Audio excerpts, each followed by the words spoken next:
Assalamualaikum warahmatullahi wabarakatuh. Halo anak-anak semua, bagaimana kabarnya hari ini? Pak Rizky doakan agar hari ini kalian dalam keadaan sehat walafiat sehingga bisa mengikuti pembelajaran dengan semangat dan gembira. Pada hari ini, kita akan belajar tema 6 cita-citaku, subtema 3, pembelajaran yang kedua. Sudah siapkan anak-anak? Nah, kita akan belajar muatan bahasa Indonesia terlebih dahulu tentang langkah-langkah mendeklamasikan puisi. Saat mendeklamasikan puisi, kita tentu menginginkan agar pendengar dapat memahami isi puisi dengan baik. Mendeklamasikan puisi berarti membacakan puisi yang disertai dengan gerak dan mimik yang sesuai. Nah, ini selanjutnya, langkah-langkah mendeklamasikan puisi dengan baik. Ada 4 langkah yang harus kalian ketahui. Yang pertama, memahami isi puisi. Yang kedua, memberikan tanda jeda yang sesuai. Nomor 3, memberikan intonasi, yaitu tinggi rendah nada. Tempo, cepat lambatnya pengucapan kata-kata. Irama, panjang pendek bunyi serta kemerduan bunyi. Serta pelafalan, yaitu cara seseorang mengucapkan bunyi bahasa saat membaca puisi. Yang keempat, memperhatikan mimik. Nah, di subtema sebelumnya, kalian kan sudah pernah membuat puisi yang sesuai dengan keinginan kalian. Nah, sekarang cobalah kalian mendeklamasikan puisi dengan memperhatikan langkah-langkah berikut. Kalian bisa berlatih di depan cermin yang ada di rumah kalian masing-masing. Selanjutnya, kita masuk ke muatan SBDP tentang karya seni kolase. Apa sih kolase? Kolase adalah seni menempelkan potongan kertas atau bahan alam sesuai pola. Nah, ini contohnya kolase. Ada kolase berbentuk hewan ikan, kolase berbentuk tumbuhan bunga, ada tumbuhan juga. Ada beberapa barang bekas yang memiliki nilai jual jika diolah menjadi karya seni. Misalnya kalender, majalah, dan koran bekas. Bahan alami juga memiliki nilai jual jika kita memanfaatkannya dengan baik. Contohnya daun dan ranting kering, biji-bijian atau bunga kering. Kita dapat memanfaatkan semua bahan tersebut menjadi bahan kolase. Jadi anak-anak, kalau di rumah kalian terdapat kalender, majalah, atau koran bekas, itu kalian bisa manfaatkan untuk membuat kolase. Selain itu, barang bekas bisa juga menggunakan bahan alami yang terdapat di alam. Contohnya daun kering, ranting kering, biji-bijian, atau bunga kering bisa kalian manfaatkan untuk membuat kolase sesuai pola yang sudah kalian buat.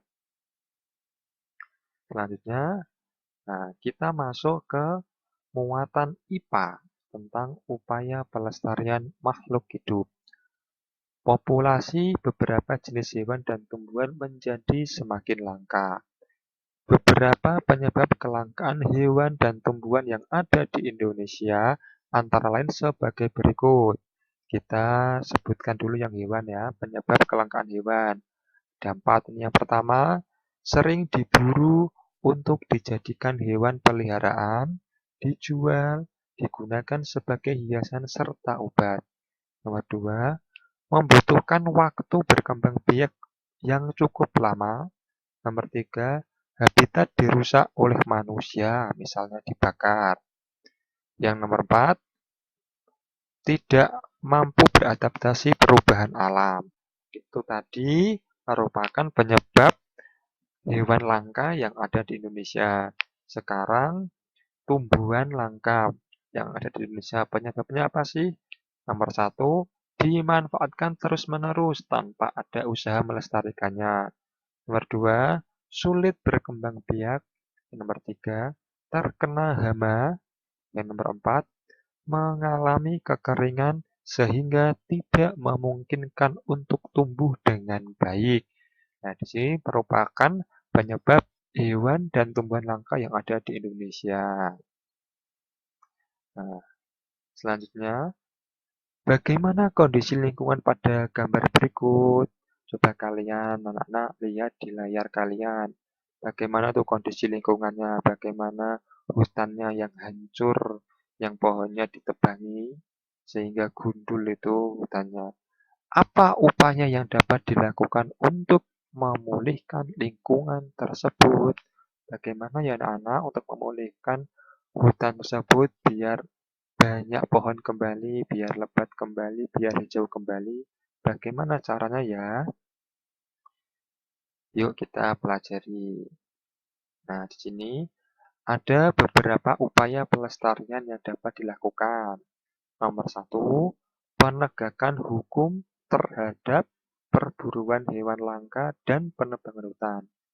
Nomor dua, penangkaran dan hewan dan tumbuhan langka. Nomor tiga, pelestarian secara in situ dan ex situ. Apa sih pelestarian in situ itu? Pelestarian in situ adalah pelestarian di dalam habitat aslinya, seperti cagar alam, hutan lindung, suaka marga satwa, dan taman nasional. Sedangkan pelestarian secara ex situ adalah pelestarian di luar habitat aslinya, seperti kebun binatang, kebun raya, taman safari, museum zoologi, dan herbarium. Jadi anak-anak, kalau anak-anak pernah berkunjung ke kebun binatang, kebun raya, taman safari itu merupakan pelestarian secara ex situ. Paham ya anak-anak tentang pembelajaran pada hari ini? Nah, ini ada tugas hari Selasa 19 Januari tahun 2021. Anak-anak bisa nulis soal ini dan dikerjakan di buku tulis kalian masing-masing. Ada 5. Nomor 1, sebutkan langkah-langkah mendeklamasikan puisi. Nomor 2, apa yang dimaksud dengan kolase? Nomor 3, sebutkan bahan-bahan yang digunakan untuk membuat kolase. Nomor 4, sebutkan penyebab kelangkaan hewan dan tumbuhan yang ada di Indonesia. Nomor 5, sebutkan upaya pelestarian hewan dan tumbuhan yang ada di Indonesia. Nah, sekian ya anak-anak pembelajaran pada hari ini. Di rumah tetap jaga kesehatan dan selalu berolahraga dan belajar dengan giat. Kurang lebihnya mohon maaf. Wassalamualaikum warahmatullahi wabarakatuh.